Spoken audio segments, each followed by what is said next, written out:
Hello and welcome back to another Parry This alternate history video. We're continuing our series of alternate history battles today with an exploration of the hypothetical question: what would happen if two Civil War Ironclad battleships went back in time to the Battle of Lepanto in 1571? This is just the latest in a series of videos like this, so I recommend you check out the others if you enjoyed this one, and definitely subscribe to see more. As always, I will start with a historical analysis and an explanation of the actual history, so if you don't know what an ironclad battleship is, or if you've never heard of the Battle of Lepanto, don't worry. I will start there, and by the time we get to our hypothetical situation, you'll be just as educated on the topic as any YouTube history buff. But now let's just dive on in and get learning. Section 1, the real history of the Battle of Lepanto. The Battle of Lepanto, a clash that echoed through the annals of history, marked a decisive chapter in the age-old conflict between the Crescent and the Cross, the Ottoman Empire and the Christian coalitions of the Mediterranean. It was October 7, 1571, when the shimmering waters of the Gulf of Patras near Lepanto, Greece, became the stage for the maritime ballet of war, influencing the geopolitical landscape for centuries to come. The crescendo to this battle had been building for decades. The Ottoman Empire, a formidable maritime force, sought control over the Mediterranean, seeking to expand its territory and influence. Its relentless push threatened the economic and political interests of Christian Europe, culminating in the siege and eventual fall of Cyprus in 1571. This loss was a severe blow to the Venetians and galvanized the formation of the Holy League, a coalition urged by Pope Pius V, consisting of Spain, Venice, and the Papal States, as well as a few other Christian dominions. This alliance, though frayed by differing interests and internal politics, was a testament to the unifying need to curb the Ottoman expansion. At Lepanto, the Holy League amassed a fleet of 212 galleys and 6 galleasses, ships known for their nimbleness and devastating onboard artillery. Commanded by the young but strategically astute Don John of Austria, illegitimate son of Holy Roman Emperor Charles V, and half-brother of Spain's King Philip II, the coalition poised itself against the Ottoman Leviathan. The Ottomans, under the seasoned leadership of Muezzin Zad Ali Pasha, countered with roughly 250 galleys, a fleet honed by the experiences of empire building. As dawn broke, the battle commenced with the Christian fleet forming a tactical crescent to counter the traditional Ottoman formation. The galleasses, positioned strategically ahead of the fleet, began the symphony of destruction, with their artillery pounding the advancing Ottoman galleys, causing initial disarray. However, the Ottomans, determined and battle-hardened, pressed forward, engaging the Holy League in brutal hand-to-hand combat upon the decks of their ships. The tide turned when Ali Pasha was captured and killed, causing a crucial break in the Ottoman command structure. The Holy League capitalized on this, pushing the Ottoman forces into a retreat. The Christian coalition emerged victorious, but not without cost, suffering around 7,500 fatalities and more wounded, while the Ottomans endured a staggering 20,000 deaths and the loss of nearly all of their ships. This battle was not just a clash of ships, but of ideologies and technologies. The Holy League's forces wielded arquebuses and longbows, while the Ottomans, masters of the composite bow, used these alongside firearms. Galleys on both sides rammed into enemy ships, attempting to board and engage in savage close-quarters combat, where swords, pikes, and the terrifying noise and smoke added to the chaos. The victory at Lepanto was a pivotal moment in history. Though it did not end the Ottoman threats or their control over certain territories, it significantly crippled their naval power and marked the decline of the galley warfare era. More symbolically, it was heralded throughout Europe as a grand victory of Christendom over the perceived Ottoman menace. This triumph, embellished in tales and celebrated in artworks, resonated deeply through the cultural psyche of Europe, shaping the narrative of Christian resistance and valor in the face of overwhelming odds. Lepanto remains one of history's greatest naval engagements to this day, not merely for its scale and the immediate geopolitical shifts it prompted, but in its enduring legacy in defining the contours of Mediterranean power dynamics and heralding the advent of new naval warfare that would dominate the world's oceans for centuries to come. Section 2, the arms, armor, and ships at Lepanto. In the 16th century, a period rife with conflict and technological innovation, the arms and armaments deployed during the Battle of Lepanto were emblematic of a broader transition in military strategy and technology. This transformative epoch was on full display during the clash between the Holy League and the Ottoman forces, with each side employing an array of weapons that underscored their tactical priorities and martial culture. The Ottoman forces relied significantly on the prowess of their artillery archers, equipped with composite bows capable of launching arrows effectively up to a distance of 150 to 250 meters. These bows, revered for their rapid rate of fire, were particularly suited to the close-quarters chaos of naval warfare at the time. In contrast, the Christian coalition had increasingly embraced firearms. The arquebus, a predominant firearm of the era, though limited by an effective range of about 100 meters, was feared for its armor-piercing capabilities and the psychological impact of its loud report. Artillery, however, marked the starkest division in the naval capabilities of these two fleets. The Holy League ships, especially the larger galleasses, were veritable floating fortresses, equipped with heavy cannons that could fire iron projectiles over impressive distances of up to a kilometer. This formidable range allowed them to damage Ottoman vessels possibly even before coming within range of the Ottomans' own artillery. The Ottoman navy, traditionally prioritizing speed and agility for fast, decisive boarding actions, featured smaller, more maneuverable ships. Their cannons, though present, were generally less numerous and of smaller calibers, emphasizing rapid firing capability at closer ranges to sow chaos among enemy personnel rather than delivering catastrophic structural damage to enemy vessels. This doctrinal emphasis on speed and maneuverability was evident in the build and design of the Ottoman galleys, with their slender and sleek forms allowing for significant agility on the high seas, reaching speeds of up to around 7 to 8 knots. The galleasses of the Holy League, though slower due to their heavier armaments and broader hulls, compensated with their devastating artillery power and stronger structural integrity, maintaining speeds of approximately 5 to 6 knots. Once the battle closed into the brutal proximity of ship-to-ship combat, the nature of the engagement transformed. The clash of steel dominated, with the curved blades of the Ottoman scimitars and the straight double-edged swords of the Christian soldiers creating a deadly ballet of close-quarters combat. The armor worn by combatants, ranging from full plate and chainmail to more flexible and lighter leather pieces, reflected the diverse roles and tactical doctrines of their respective military traditions. Section 3. A description of the Ironclads, the USS Monitor and the CSS Virginia. The annals of naval history were forever altered during the American Civil War, when two pioneering warships, the USS Monitor and the CSS Virginia, steamed into combat at the historic Battle of Hampton Roads. This engagement underscored a pivotal shift in naval technology, marking the decline of wooden warships and heralding the ironclad age, setting a precedent that would define maritime warfare henceforth. The USS Monitor, an innovative marvel of its time, broke from traditional naval design. With a top speed of roughly 6 knots, it wasn't the fastest vessel, but what it lacked in speed, it compensated for with its groundbreaking technology. It featured a unique rotating turret housing two formidable 11-inch Dahlgren guns, a feature that allowed unparalleled flexibility in combat, as it could fire without the need to maneuver the entire ship. This ironclad carried approximately 40 rounds for each gun, depending on the specific mission and circumstances, and a steadfast crew of about 58 officers and men, ready to operate the ship and engage in the close quarters of naval warfare. In contrast, the CSS Virginia was a behemoth born out of necessity and ingenuity. Crafted from the salvaged remains of the sunken USS Merrimack, though it shared a similar speed to the Monitor, hovering around 5 to 6 knots, the Virginia differentiated itself with a more diverse and imposing armament. Its arsenal included 6 9-inch Dahlgren guns, 2 7-inch Brooke rifles, and 2 6.4-inch Brooke rifles, enabling it to engage various targets effectively. The Virginia's destructive prowess was vividly demonstrated during the Battle of Hampton Roads, where it wreaked havoc on Union wooden warships. With a crew of approximately 320 men, the Virginia could sustain intense combat, supported by an ammunition stockpile that, while varying, was sufficient for prolonged engagement, likely encompassing several hundred shells. The significance of these ironclads was etched in history during the Battle of Hampton Roads. This iconic clash, the first between ironclad warships, ended in a tactical stalemate, but strategically altered the course of naval warfare. The confrontation underscored the obsolescence of wooden warships against the iron-plated behemoths, as evidenced by the Virginia's decimation of Union ships. However, the operational tenures of these revolutionary vessels were fleeting. The Monitor foundered in a storm later in 1862, while the Virginia was scuttled by her crew to prevent capture in May of the same year. Despite their short-lived careers, both ironclads left an indelible impact on naval engineering and tactic. The Monitor's turret innovation became a mainstay in subsequent warship design, while the Virginia epitomized the resourcefulness of the Confederacy under siege. Their duel at Hampton Roads and their contributions to naval warfare underscored the dawn of a new era, initiating a global arms race on the seas characterized by an ever-escalating pursuit for heavily armored and for formidably armed vessels. While their time at sea was ephemeral, the legacy of the USS Monitor and the CSS Virginia resonated far beyond their structural iron bounds, shaping the very nature of naval conflict for generations to come. Section 4. The Scenario. What if these two ironclads were transported to the Battle of Lepanto? Well, now that we have all the relevant information about the Battle of Lepanto, which you hopefully fully understand the significance of, as well as the technology and tactics of the day, and you should also understand the relevant information regarding our two ironclad battleships and their tactical ability, so let's move on to the scenario. And typically, I would just slap them on the losing side as they are the ones that need the futuristic help. However, in this case, we will examine multiple options. The thing that makes this battle unique is there was already a technological difference that affected the battle. 9 times out of 10, the side with more troops wins the battle. That is the general rule that humans have accepted for thousands of years of warfare. However, this rule has been upset multiple times throughout history by a technological advancement that sparks an arms race. The Battle of Lepanto is one of these times. This battle had the Christian side vastly outnumbered and, from an outside observer's viewpoint, outgunned. The Ottomans had a much larger fleet, with way more men, and they were the dominant naval power in the Mediterranean at the time. For all intents and purposes, the Ottomans were as dominant on the sea at this time as the British Empire would be at the height of their naval power, or the United States Navy is today. So for them to suddenly be utterly crushed by a much smaller force of far less experienced sailors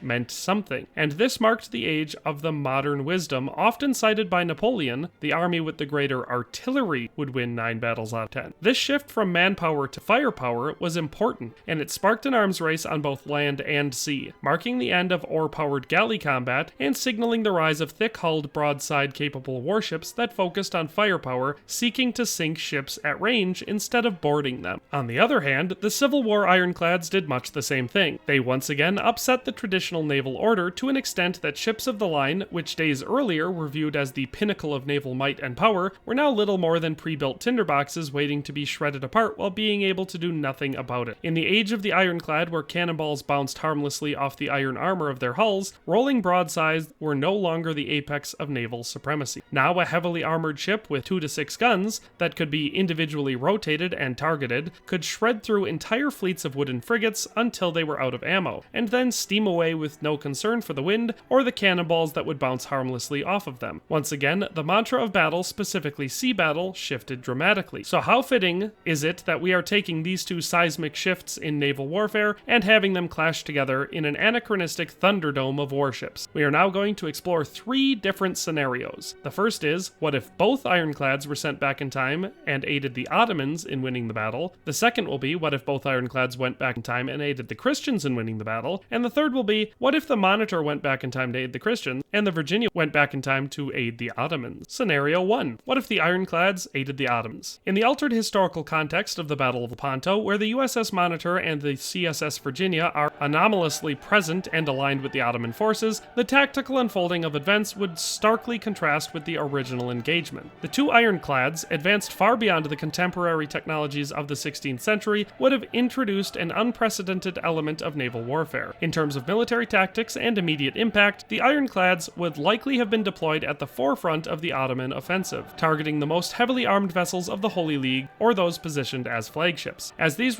represented strategic command points and posed the greatest conventional threat. The ironclads would have engaged these vessels with devastating efficacy, their armored hulls rendering them virtually impervious to the artillery available at the time. They could have systematically decimated key vessels in the Holy League's formation, creating panic and disorder in the fleet's defensive arrangements. Their heavy guns, capable of firing explosive shells, would have wreaked havoc on the wooden hulls of galleys, causing destruction typically reserved for catastrophic events like magazine explosions. Realistically, each ironclad could have engaged until its ammunition was expended, potentially destroying or severely damaging dozens of enemy ships. Given that each round could be catastrophic for a wooden vessel and the shockwave of near misses would also create substantial damage. However, this tactical superiority would not be without limitations. Resupplying these vessels would be impossible, as the technology and materials for their munitions were not available in the 16th century. Additionally, their invulnerability could be challenged by unconventional tactics, such as boarding or fire ships, although the conventional mindset of the period's naval warfare might not have immediately adapted to these strategies. Nevertheless, the immediate military outcome of the battle would likely have been a decisive Ottoman victory, drastically altering the strategic landscape of the Mediterranean at the time. The political implications of this victory would have been profound. The Ottoman Empire, already a formidable power, would have solidified its control over the Mediterranean, potentially leveraging this to press further into European territory. This could lead to a significant realignment of regional powers, with Christian kingdoms and alliances having to adopt more defensive postures or seek terms with an emboldened Ottoman state. Culturally and societally, the presence of such advanced technology and a strengthened Ottoman geopolitical position could create a milieu for accelerated technological innovation, driven by the urgent need for Western powers to compete with the technologically superior adversary. However, the broader societal impacts would extend into the cultural and religious domain, potentially affecting the Christian and Islamic world's interaction, leading to increased tension, cultural bending, or even unexpected diplomatic developments in response to a changed balance of power. Scenario 2. Both ironclads aid the Holy League. In an alternative rendition of the Battle of Lepanto, the Holy League's naval forces are unexpectedly reinforced by the anachronistic appearance of the USS Monitor and the CSS Virginia. This infusion of 19th century naval technology would have profound tactical implications on the battlefield. Strategically positioned to either guard the vulnerable edges of the formation or to lead the charge against the Ottoman vanguard, these ironclads would likely focus their formidable firepower on high-value targets, chiefly the Ottoman flagship and other vessels central to command and control. By decimating these nerve centers, the ironclads would seek to induce a systematic breakdown within the enemy's operational coherence,